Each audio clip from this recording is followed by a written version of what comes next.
বট্টো দিনও দুঃখ লাগে, তবে এর পিছনে একটা হাস্যকর কাহিনী আছে। আসসালামু আলাইকুম, আনারা বেকে ভালো আছেন? আলহামদুলিল্লাহ, এনে গোবিন আসি বেলায় সকালবেলা ঘুমেতে নুড়ি দিয়ে আনমা আটতে বাড়িছে সকালবেলা আনমা ঘুমেতে উড়িয়ে ফজর নামাজ পড়েই আটতে বাইরে তো বাড়িছে। এরপরে দিয়ে পরোটা লই আইছে যেন জিরে ঘুমেতে নুড়লে যেন দেরি না হয়, নাস্তা টাস্তা না বানায় খাইতে হয়, তো যেন শটপট করেই রুটি বা পরোটা খাই লইতো আরে। আনমা কিন্তু পরোটা খায় না, কিন্তু আঙ্গলাই লই চলি যাইছি এনদি। আবারও আটতে পারি আবার দেশি শাক সবজিও লই আইছে। দেশি এনছিকে ধনিয়া এনছে, একদম টাটকা টাটকা ধনিয়ার মাইদেন কিন্তু অনবেগিন হ্যাক। তারপরে বেগুন এনছে সিয়ন সিয়ন দেশি। এরপরে এনতে আবার কিছু মাছ আনমাই ভিজে রাখছিল, তাই দুই দিয়ে এনছে একখান মাত্র তেলাপিয়া দিম আর হুতে লাগিলে আর হুতে ছোটো গাতো হাতে মাছ খাইতে ইত্তো ন। মাছ এমনে খায় না, তো একখান দিছাই ইমসাই খাওয়াইতে হারিনে, মানে জোর করে একটুখানি খাওয়ানে আর কি হয়েছে নামেলাই দেন আরই। তিন দায় বেগুনি কিন্তু একখানা গোলা গোলা গেছে, যেহেতু চিকন বেগুনি কিন্তু আর ফিস করুন একদিন একটু গোলা গোলা করে লইছে হুড়ি দি ভাজি করুম। বিশেষ করে সুরি হুড়ি দি বেগুন দি ভাজি করলে বিশ্বাস করতেন না যে এতে হুড়ি নৌকায় হেত খাইব, মানে 2 প্লেট ভাত এনে চোখাড়ি খাইলেন যাইব। তো ইহার দিয়ে কিন্তু আবার কিছু ডিম দিয়ে আবার আমি মশাই ডাল দিয়েও রাঁধুম, তাই ডিম সিদ্ধ বয়ে দিছি। তবে ডিম আরও দিম, দেশি মুরগির ডিমও দিম, আরও কিছু ডিম দিম। কিন্তু আমি মাছ ভাজি বয়ে লইছি, কিন্তু কড়কড়া করে ভাজি করে লইছি। কিন্তু ডিম দি মশাই ডাল দিয়ে রাঁধুম আর তো রাইতে রাইতে আনাগুলো একখান কথা কই এর বোটের কথা হয়েছে। বিশেষ করি আই যেহেতু সোনামণি মানে আর জামাইয়ের বাড়ি হয়েছে সোনামণি আর বাপের বাড়ি হয়েছে সমনির দিকে, তো আর ছোটো বাচ্চা কাচ্চা লই যান সম্ভব না, যেহেতু কোনো অসুস্থ এটা লেগে যাইতে পারি না। তারপরে এন দিয়েছে কি আজ আমি হয়েছে বিএমপি আর আমি হয়েছি কি আমি হয়েছি দাঁড়িপাল্লা। তো আজ আমি কি আরে আর শাশুড়ির দিনে কইতেছে যে নিত যে ভোট দেওয়াল্লাই, তো আজ আমি কইতেছে কি না এরা আনন্দ যাইতো না, কিলে আনন্দ যাইতো না। যদি আমি হেরে ভাড়া দিয়ে আনি তাইলে কি হে দাঁড়ি ফেলায় ভোট দিব, সেইটালে আজ আমি আর জোরাজুরি করো তা চিনতলি কিনা আজ আমি তারা যাইতো কয়েন না। তা আজ আমি অবশ্যক জোরাজুরি করলে আমি অবশ্যকে যাইতাম, তো আর যাই না। এরপরে মানে সন্ধ্যার দিকে জন ঘোষণা দিছে যে সোনামণিতে কোনটা আইছে, কি হাত ফাঁকা আইছে না দাঁড়িপাল্লা আইছে না বিএমপি আইছে। তখন আইছে কি যে দাঁড়িপাল্লা ফার্স্ট হয়েছে, 2 ভোটের কারণে দাঁড়িপাল্লায় ফার্স্ট হয়েছে। তখন আজ আমার মন মেজাজ খুবই খারাপ, কিরে বাবুরে ফেলে হেতারা গেছে তান্ডা মারি। তারপরে আমার ফোন দিছে যে শেষ এই যে বিএমপি হারি গেছে, দাঁড়িপাল্লা ফার্স্ট হয়ে গেছে। তখন আমার ছেলে কইতেছে যে আব্বু তাহলে আম্মুরে নেন কিনলে আম্মুরে নিতেন, আম্মু ভোট দিত কাল্লা তো অন্ত 2 ভোট ফিসেছি, তোর আম্মু হইলে তো 3 ভোট ফিসে যেতাম।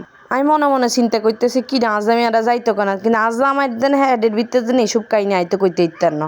আচ্ছা যাই হোক, ইয়ার হরে দিয়ে হরে গেলে আসি করলে আমারই কতক্ষণে তো ইয়ে মোর কাহিনী হয়েছে রান্দাবাড়া। তাই রান্দাবাড়াতে এই মশাই ডেলি বিশ্বাস করতেন না যে মানে বুড়া করলাই না, বিশেষ করে যে তারা যে আগে বাচ্চারা মাছ খায় না সাধারণত, এই ডাইলি ডিম দি রাইনলে যে কোনোভাবে বিশেষ করে আর হুজিরা মানে এত পছন্দ করে তারা তো এমন মাছ খাইতে চায় না, তো হেতা করে ডিম দিয়ে এভাবে পাতলা করে ডাইলে মানে আর বইন এগুলো খুব পছন্দ করে এইটা দিই।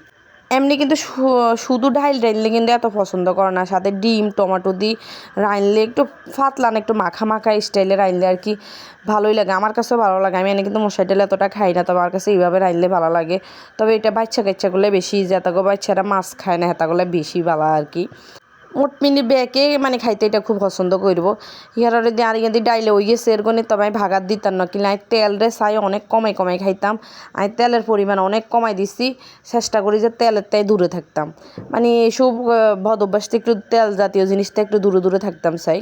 তো ইয়ার দিয়ে দেয় ছড়াই দিই এর গনি এই ভাগুন ভাজি আর কি ভাইম দি ছুরি সুটকি দি ভাজি করুন। বিশ্বাস করতেন না, এইটা হচ্ছে সবচেয়ে আল্লাহর নেয়ামত। এর মতন স্বাদের তরকারি আর মনে আর কিছু হয় না, মানে গোস্ত ফেল এক কথায় শেষ। তবে এনে মধ্যে নাই তেলের পরিমাণ অনেক কমাইছি, তো লাইনকে এত কম মানে পরবর্তীতে লাগছে আর কি আর একটু কম হইলে মনে হয় ভালো হইতো, কিন্তু রাইনতাম যাইলে জনাই তেল কমাই দিতাম যাই। মনে হয় যে আর আচ্ছা বিকিকে ধরি রে যে না তেল কমাই দেন যাইতো না, তেল আর একটু বাড়াই দে, তাই ইচ্ছে করে দিই না যে ধরি রে না তেল দেন যাইতো না, কমাই তেল দিতে হইব। তার মা এটা কয় যে তেল বাবা কমাই দাও, তেল বেশি খাইও না, নাকি চেষ্টা করি তো কিন্তু আর হয় না। তা আচ্ছা যাই হোক, ইয়ারে এনদি কিন্তু কি জানি কাই এনদি কিন্তু সুরি সুটকিরে বুঝছেন নি আগে দিয়ে গরম পানি দিয়ে ভিজে রাখছি। সাধারণত সুরি সুটকি অনেক শক্ত হয়, আবার লোট্টা শুটকিও কিন্তু অনেক শক্ত হয়। এই শুটকিগুলারে ধুই যদি আনে গরম পানি দিই কিংবা ভাত উতরাইয়া ফ্যান এরকম গরম পানি দিয়ে উতরাইয়া মোট কথা পানি হইলে হইছে ওইটা দিয়ে যদি ভিজে রান তাইলে কিন্তু শুটকি হইতো দেরি হইতো না, শুটকি অনেক সফট হয়ে যাইব, তাড়াতাড়ি হয়ে যাইব। কিন্তু রান্না বাড়া শেষ হয়ে গেছে, রান্না বাড়া শেষে কিন্তু চান কালকের অনেকগুলো তরকারি আছে, শিরিং মাছ বোনা, বিশেষ করে শিরিং মাছটা তো আল্লাহ নেয়ামত হয়েছে, অনেক মজা হয়েছে, যার প্রশংসা করলে শেষ হইতো না। তো যাই হোক সই মাখাও আসিল কালকে, তো ইগিনলই বেগিনলই খাইতাম বই গেছি। বাবুরে আল্লাহ যে কত নিয়ামত খাওয়া, এটার কোনো শেষ নাই, এটার শুক্রিয়া আদায় করতে ইতাম আলহামদুলিল্লাহ আলহামদুলিল্লাহ। ইয়ান দিয়ে বিকালবেলা চলে গেছে বুঝিনি কেন আর খেত কান চাইতাম। তো ইয়ান আমি তার কত হানি দিমাই যে 2 দিন আগে যে গোটা হালাই গেছি আর তো আইন, তো ইয়ানে কত হানি টানিও সিংড়া দিয়ে গেছি। আবার আর কাকিওকে ফাঁসে তুমি করতেছে বাবা আই এই সাইজেইও, তোমরা তো আইও না খেতে। তো কে গে ইয়ে বুঝে না হলাম ইয়া লই বা নিজেকেও বাড়িতে থাকে তো বাইরেও নয় না। কিন্তু আমরা আম গাছ অনেক বইল করছি এবার, কিন্তু আম গাছের বইল অনেক হয়েছে, আম জানি কতই আল্লাহ জানে।